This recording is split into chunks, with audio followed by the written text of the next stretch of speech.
Hello, I'm Julien Roger, and I'm a French student from high school, and I'm 15 and really interested in science, especially in physics. And today I'm gonna present you why and how nuclear power can solve global warming and climatic changes. So, what are the causes of global warming? So mostly it's human causes, such as the additional greenhouse gas emissions made by, for example, the coal plants. And here is a diagram where we can see which field produce the greenhouse gas emissions. And mostly it's industry, electricity and heat production, and the agriculture. And here I'm gonna focus on the electricity production. So what are the ways to produce energy all around the world? Mainly it's coal plants. So this is mainly in South America and Asia, such as China. And the renewables energy, mostly in Northern Europe countries, for example Finland or Sweden. Also there is the shale gas, mainly in Russia, Eastern Europe countries, and the biggest one is the USA, and a small part of nuclear and oil. And nuclear is mainly in France and Slovakia, and here is the production in France, and it's 72% of nuclear, so it's a lot. And in 2019 it's even bigger. So here is a map where we can see the increase of the global temperature from today to 2100, and globally it will increase of 9 Fahrenheit degrees, but the government don't want it, and just want it to increase a maximum of 4 Fahrenheit degrees, and this is more than twice what they expect, so it's very bad for our planet. And but they want this, but they decided to plant between 800 and 1600 new coal plants by 2040, and so this will pollute a lot, and but they don't want to pollute the globe, so this is quite weird.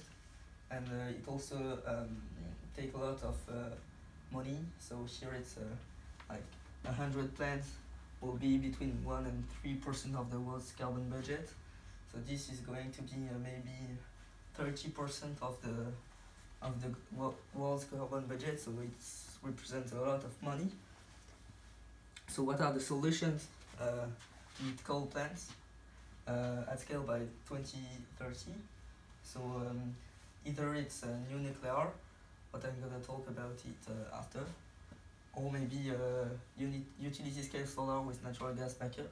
So it's a solar panel, but we need a bit of gas, shale gas, because it doesn't produce enough, or maybe something totally unknown.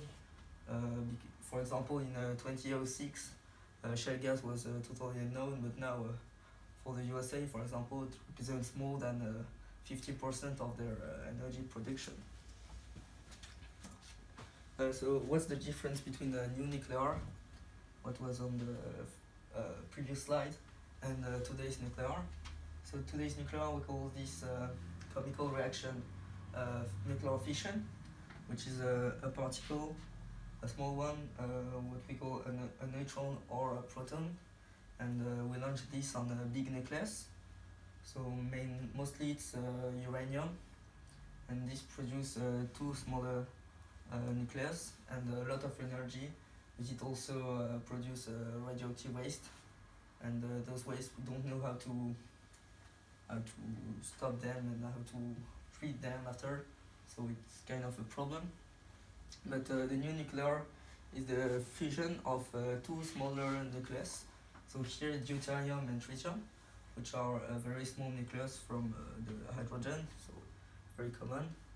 And this produces helium, so it's a bigger nucleus, but it's still a smaller one than uranium, for example, and it produces a lot of energy.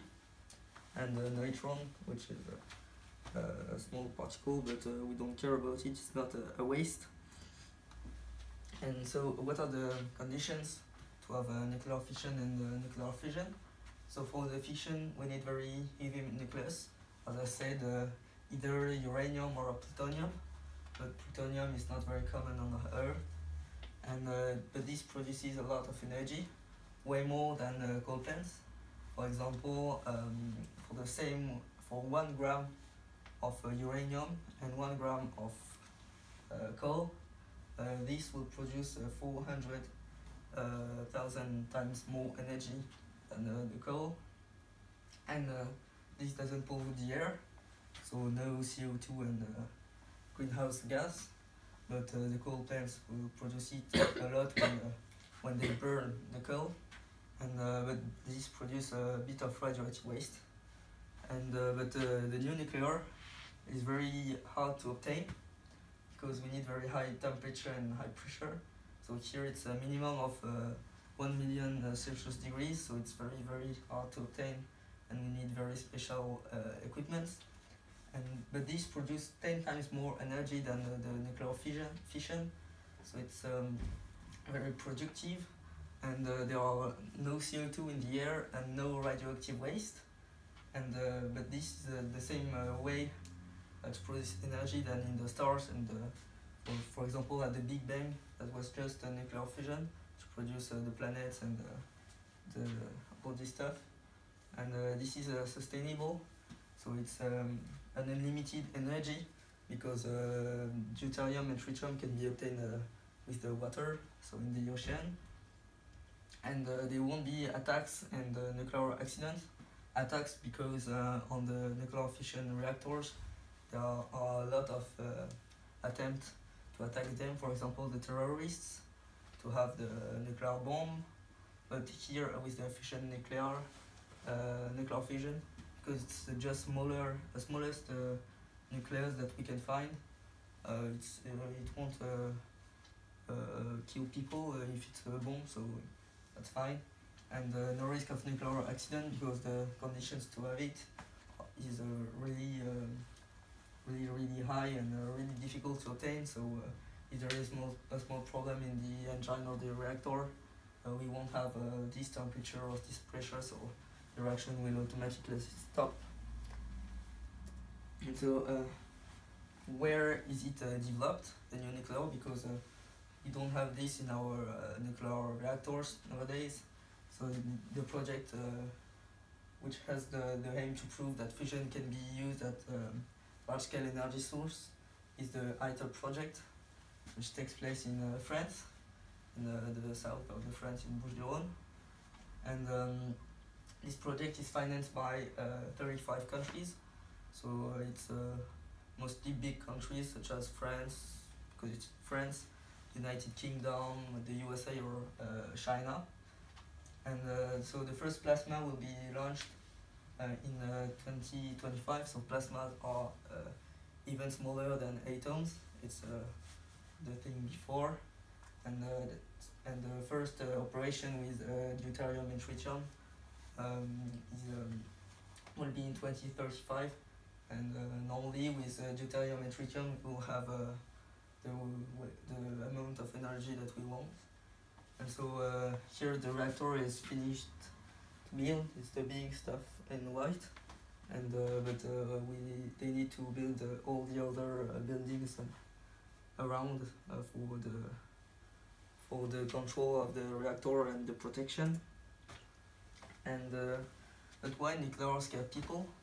Because I'm sure when I talked about nuclear, well, like, wow, this is gonna kill us and this stuff, but you were like this because, or maybe not, but because the people have just a small knowledge on the subject, and they just hear about it on the news because with Chernobyl or Fukushima, but in fact they don't know how it works and what it's doing. And this is with the news, but also with the propaganda led by environmental protection associations. such as Greenpeace, which is really against the nuclear power, and because of this association, financement of the project was stopped for 5 years, so from 2012 to 2017. So we are late on the production of the nuclear fusion because of this association, and the accidents are seen as tragedies. For example, Fukushima and Chernobyl, but in fact they didn't kill people. Nobody was killed, and but it's very impressive. For example, here it's a Fukushima accident with the big wave and the tsunami and the earthquake, so it's very impressive, but it doesn't kill people. And as Marie-Curie said, in life nothing is to be feared, everything is to be understood. So I think we have to implement this subject in the education, for example, at school, because it's not very developed, or maybe in the news or in more documentaries at TV to learn to people how it works. And to finish, here is a diagram of the people who were killed in accidents in the different ways to produce energy. And here you can see that in coal plants, for 1 watt hour, there is 224 people killed. So this is a lot of people, because the coal plants are very dangerous, and it's mostly Asian people or African people or children who are in the plants. So the government don't care about them. And here also in all plants, natural gas, biofuels, peat, and solar rooftops. Solar rooftops, there were no people killed, and in hydraulic centrals. And here we can see that in nuclear, nobody was killed, as I said. So it's just like the radiation. So this is a bit annoying for people, but if people go out of the space which are attacked by the nuclear waste, it's okay. So mostly it's not the most dangerous way to produce energy. So thank you for your attention. If you have questions, you can ask, and I hope you enjoyed the presentation. Questions? No? No? Okay, thank you.